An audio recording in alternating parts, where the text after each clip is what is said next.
अगर आप कोटक महिंद्रा बैंक में 811 डिजिटल सेविंग्स अकाउंट्स ओपन करवाने के लिए जा रहे हो तो प्लीज रुक जाओ, इस वीडियो को पूरा वॉच करो।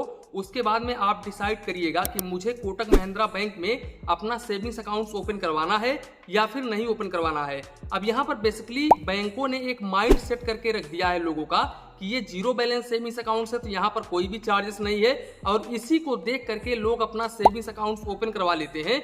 यानी कि जीरो बैलेंस सेविंग्स अकाउंट जान करके अपना सेविंग्स अकाउंट ओपन करवा लेते हैं। उसके बाद में जब उनके अकाउंट से चार्जेस डेबिट होता है तब उनको पता चलता है कि भैया मुझे ये सेविंग्स अकाउंट ओपन करवाना नहीं चाहिए था। तो बेसिकली आज हम कोटक महिंद्रा बैंक के 811 डिजिटल सेविंग्स अकाउंट्स के ऊपर बिल्कुल डिटेल्स में चर्चा करेंगे कि इस सेविंग्स अकाउंट्स को कौन कौन लोग ओपन करवा सकते हैं और किनको बेसिकली इस सेविंग्स अकाउंट्स को ओपन करवाना चाहिए और किनको इस सेविंग्स अकाउंट्स को ओपन नहीं करवाना चाहिए। वीडियो स्टार्ट करते हैं। सबसे पहले हम मोटी मोटा ये जान लेते हैं कि कोटक महिंद्रा बैंक कैसा बैंक है। तो यहाँ पर मैं आपको बता दूं कि Kotak Mahindra bank private sector का बैंक है। इसके अलावा कोटक महिंद्रा बैंक काफी छोटे लेवल का बैंक है और यहाँ पर इनके जो ब्रांचेस हैं वो बड़े बड़े सिटी में ही उपलब्ध होते हैं, ग्रामीण क्षेत्रों में इनका ब्रांचेस उपलब्ध नहीं होता है। इसके अलावा यहाँ पर आपको मोबाइल बैंकिंग का भी फैसिलिटीज देखने को मिल जाता है और इनके मोबाइल बैंकिंग एप्लीकेशंस पर 4.2 का रेटिंग है। 1 मिलियन प्लस लोगों ने रिव्यू दिया है। इसके अलावा यहाँ पर 50 मिलियन प्लस लोगों ने डाउनलोड किया हुआ है इस एप्लीकेशंस को, और इनके मोबाइल बैंकिंग एप्लीकेशंस में लगभग सारे के सारे फीचर्स देखने को मिल जाते हैं जो कि आपको मोबाइल बैंकिंग में देखने को मिलता है। यानी कि हर मोबाइल बैंकिंग एप्लीकेशंस में जो फीचर्स आपको चाहिए वो फीचर्स यहाँ पर आपको देखने को मिल जाता है। यहाँ पर इनके मोबाइल बैंकिंग के जरिए लगभग आप सारा का सारा काम घर बैठे कर सकते हैं। इसके साथ साथ मैं आपको बता दूं कोटक महिंद्रा बैंक में आरडी एफडी की भी फैसिलिटीज देखने को मिल जाती है। यहाँ पर आप पर्सनल लोन ले सकते हैं, होम लोन ले सकते हैं, कार लोन ले सकते हैं। इसके साथ साथ यहाँ पर चेकबुक, पासबुक, एटीएम कार्ड भी देखने को मिल जाता है इनके सेविंग्स अकाउंट्स के ऊपर। अब हम आते हैं मेन पॉइंट के ऊपर, इनके सेविंग्स अकाउंट्स के ऊपर चलते हैं, लेकिन उससे पहले हम इनके इंटरेस्ट रेट को डिस्कस कर लेते हैं। तो यहाँ पर मैं आपको बता दूं कि कोटक महिंद्रा बैंक अभी फिलहाल में लेटेस्ट इनका जो रेट ऑफ इंटरेस्ट है वो है 3% पर एनम का। यानी कि ये अपने सेविंग्स अकाउंट्स के ऊपर मिनिमम 3% पर एनम का रेट ऑफ इंटरेस्ट ऑफर करते हैं।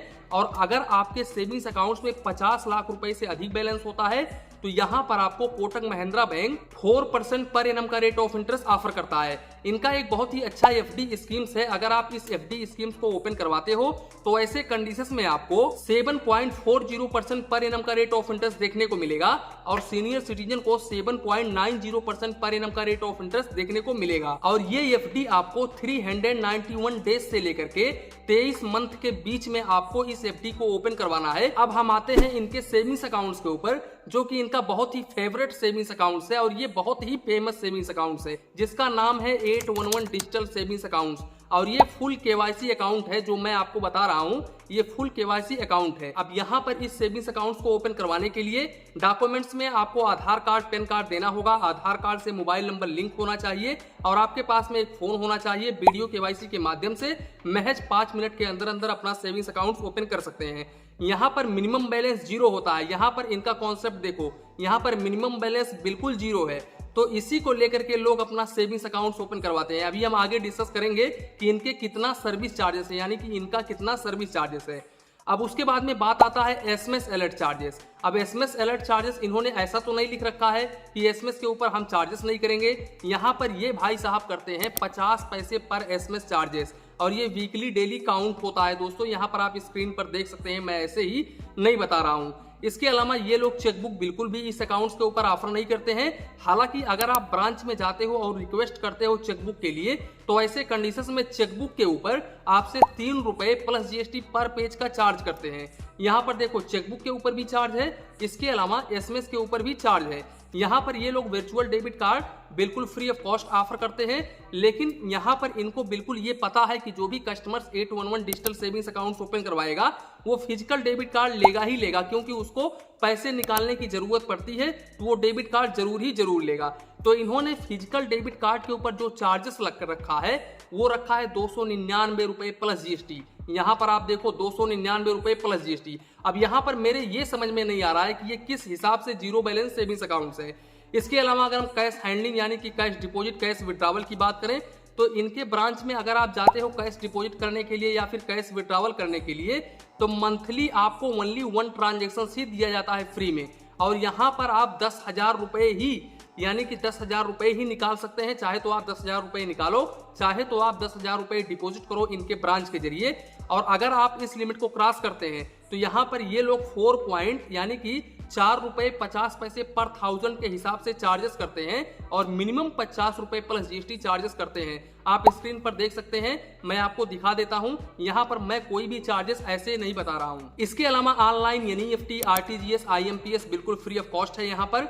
इसके साथ साथ मैं आपको बता दूं, अगर हम इस एटीएम कार्ड के काउंट ऑफ ट्रांजेक्शन को लेकर के बात करें तो यहाँ पर इनके ओन बैंक के एटीएम से मंथली 5 फाइनेंशियल और नॉन फाइनेंशियल ट्रांजेक्शन कर सकते हैं, जो कि हर एक बैंक में ये लिमिट होता है। इसके अलावा अगर आप इस लिमिट को क्रॉस करते हैं तो यहाँ पर आपको 21 रुपए plus GST per transaction charges देना होता है फाइनेंशियल ट्रांजेक्शंस पर, और नॉन फाइनेंशियल ट्रांजेक्शंस पर ये बिल्कुल फ्री ऑफ कॉस्ट है।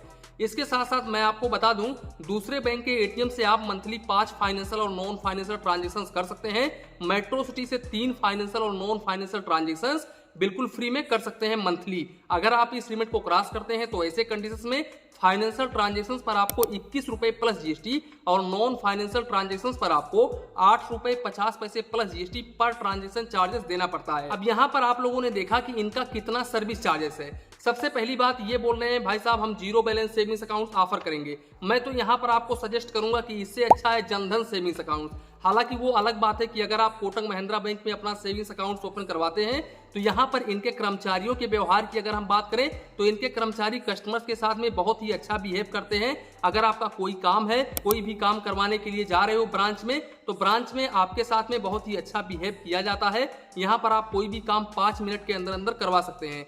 बस यही इनका एडवांटेज है, बाकी कुछ भी एडवांटेज नहीं है। यहाँ पर सारा का सारा डिसवांटेज है। जीरो बैलेंस के नाम पर ये लोग चार्जेस पर चार्जेस कस्टमर्स के ऊपर थोपते रहते हैं। दोस्तों यहाँ पर काफी सारे लोग ये कमेंट करेंगे कि मेरा 4 साल से सेविंग्स अकाउंट से, 5 साल से सेविंग्स अकाउंट से मेरा तो चार्जेस ही नहीं कटा।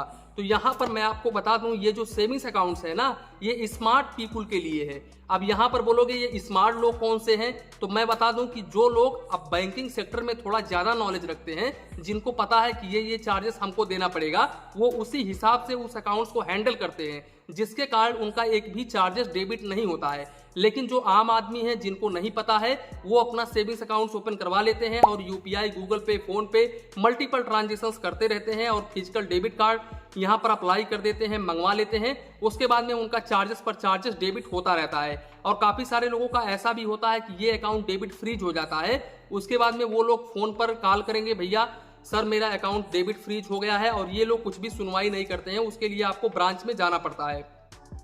तो ये हो गया इनका डिसवांटेज। यहाँ पर देखो, अगर हम दूसरे बैंकों के साथ में इस बैंक को कंपेयर करें, जैसे कि स्टेट बैंक ऑफ इंडिया, तो आप स्टेट बैंक ऑफ इंडिया में अगर आप रेगुलर सेविंग्स अकाउंट ओपन करवाते हो ना, तो भी इनके सेविंग्स अकाउंट से काफी कम चार्जेस है और काफी ज्यादा लिमिट आपको देखने को मिलता है। यहाँ पर आप ब्रांच के जरिए 3 बार कैश डिपॉजिट कर सकते हो। इसके अलावा आप यहाँ पर विड्रावल भी 2 बार कर सकते हो मंथली।